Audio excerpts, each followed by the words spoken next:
हाय दोस्तों, good morning. आज का टॉपिक है घर की सफाई से क्वेश्चन लाए हैं। मोस्ट इम्पॉर्टेंट क्वेश्चन है, क्लास 10 का है। चलते हैं क्वेश्चन की ओर। क्वेश्चन अगर पसंद आए तो इसे लाइक एंड सब्सक्राइब ज़रूर करें। पहला क्वेश्चन है, कूड़ा करकट नष्ट करने के उपाय। जलाकर, छाट कर उसका प्रयोग, खाद बनाकर, इनमें से सभी हम इसका प्रयोग कर सकते हैं। कूड़ा करकट को नष्ट कर जला भी सकते हैं, उसका छाट कर प्रयोग भी कर सकते हैं, खाद बना सकते हैं। और इनमें से क्या होगा? सही। इनमें से सभी होंगे, ये पूरे सही है। किसी भी विधि को हम अपना सकते हैं कूड़ा करकट को नष्ट करने के लिए। सफाई का आधुनिक उपकरण क्या है? इस समय जो सफाई का आधुनिक उपकरण चल रहा है, जो उपकरण है, वैक्यूम क्लीनर है। और ये पानी गर्म करे गीजर है, ये वो ओवन है, टोस्ट ओवन में खाना पकाने के लिए।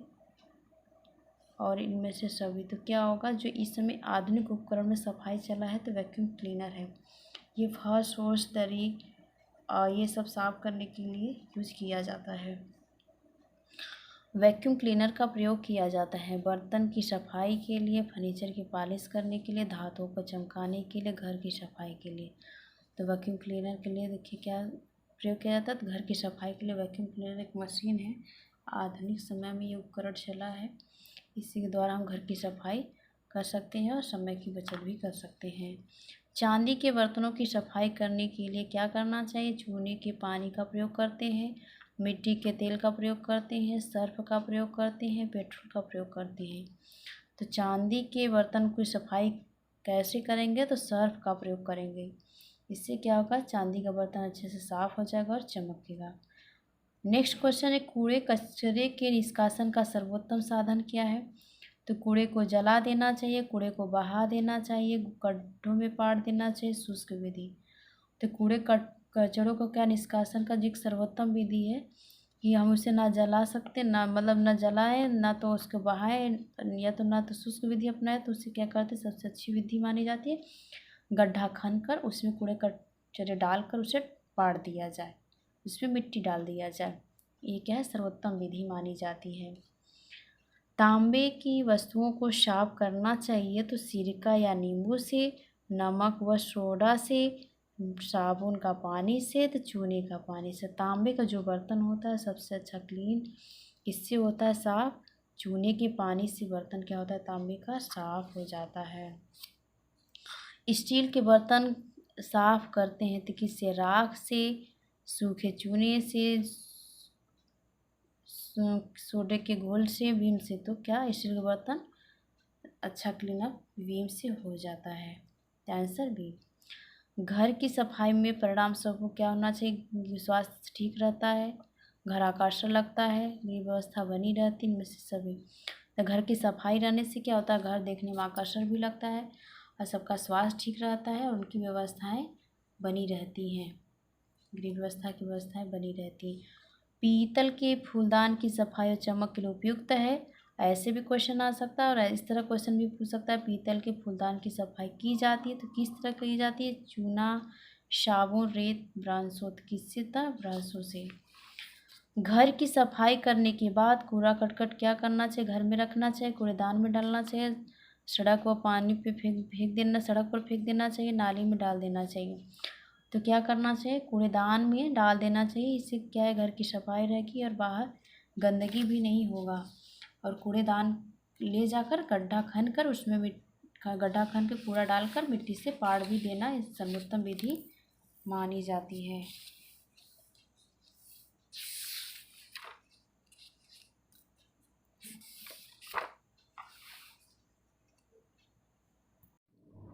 घर की सजावट से क्वेश्चन लाए हैं। घर की सजावट से क्वेश्चन है। पहला क्वेश्चन है, घर की कला का सर्वोत्तम या सबसे अच्छा सिद्धांत है किसका? अनुरूपता का, अनुपात का, संतुलन का, लय का। तो घर की कला का सबसे अच्छा सिद्धांत अनुरूपता को माना जाता है। नेक्स्ट क्वेश्चन है,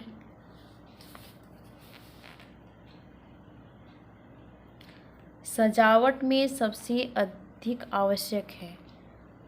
इस तरह भी क्वेश्चन पूछा जा सकता है और इस तरह भी क्वेश्चन पूछा जा सकता है। सजावट से पूर्व आवश्यक है तो क्या है? चित्रों का, पर्दों का, फर्श पर दरी और कालीन का, सफाई का। तो सफाई का। सजावट से पूर्व क्या ज़रूरी आवश्यक है? सफाई। सफाई करने के बाद हम उससे घर की सजावट कर सकते हैं। निम्नलिखित कथनों में सही का चुनाव करिए। बाथरूम में चित्र लगाना आवश्यक है। महंगा फर्नीचर सिर्फ ऑफिस में रखना चाहिए। बेडरूम में फिल्मी चित्र लगाना चाहिए। सजावट में सुंदरता आती है। तो क्या होता है कि सही कथन होता है कि सजावट में सुंदरता आती है। हर चीज़ को महंगा लगा देने से अगर उसके रूम के हिसाब से सजावट नहीं की जाती है तो उसमें कितना अच्छा या फर्नीचर या हर चीज़ महंगा चीज़ लगा देने से उसका देखने में लुक अच्छा नहीं होगा।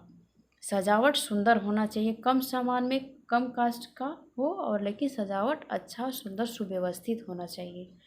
फूलों को अधिक समय तक ताज़ा बनाए रखने के लिए फूलदान के पानी में क्या डालना चाहिए?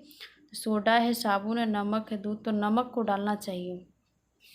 अगर हम फूलदान जो हमारे पार्ट हैं उसमें फूल रखना चाह रहे हैं, उससे नमी कुछ खिला हुआ रखना चाह रहे हैं तो उसमें हम नमक डाल देंगे तो इससे क्या होता है कि हमारे फूल ताज़े और खिले हुए होते हैं।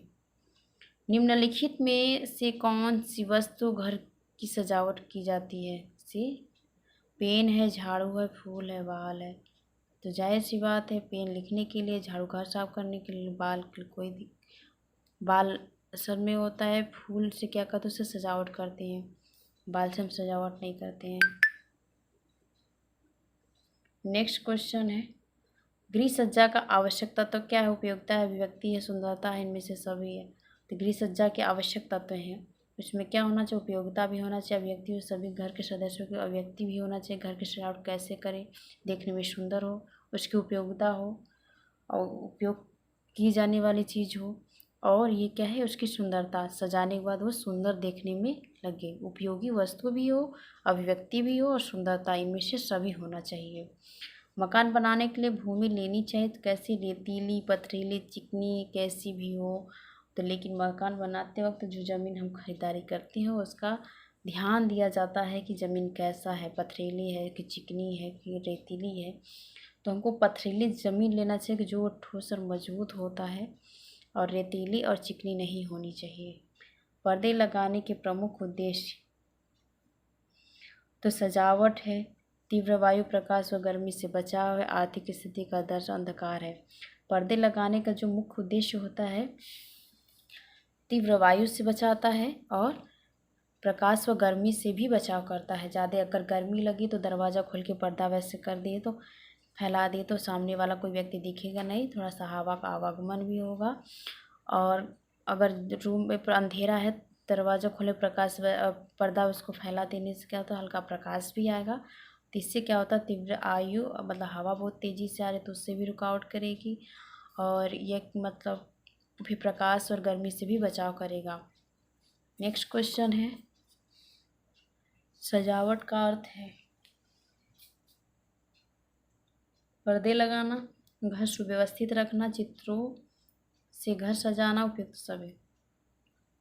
जायज़ सी बातें कहा जा सकता है कि सजावट के लिए हम पर्दे को भी ध्यान में रखेंगे, घर को सुव्यवस्थित ढंग से रखेंगे, सभी सामान को सुव्यवस्थित ढंग से रखेंगे, फर्नीचर की वस्तुओं को सही ढंग से रखेंगे, चित्रों को घर सजाएंगे। अगर जो चित्र हमारा बड़ा है, जैसे कि रूम, घर की अपेक्षा हमारा घर चित्र होना चाहिए, ये नहीं कि रूम छोटा हो और पोस्टर बहुत बड़ा हो तो देखने में भी अच्छा नहीं लगेगा।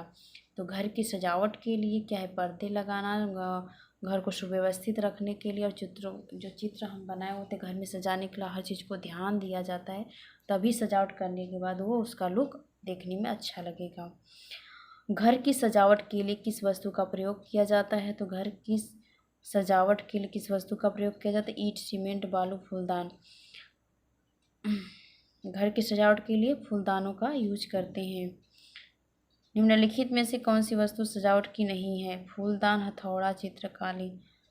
तो जाहिर सी बात है फूलदान, चित्र होना चाहिए, कालीन होना चाहिए, ये सब हमारे सजावट की वस्तुएं हैं। और हथौड़ा ये सजाने की कोई वस्तु नहीं है, यह एक औजार है, उपकरण है जिससे हम किसी चीज़ को बना या बिगाड़ सकते हैं। किसी चीज़ को या कील दीवार में मारना है तो ये हम हथौड़े की यूज करते हैं। कील पे मारते तो मेरा क्या होता है, कील दीवार पे धंस जाता है। तो ये हथौड़ा जो है ये सजावट का कोई काम नहीं होता है इसका।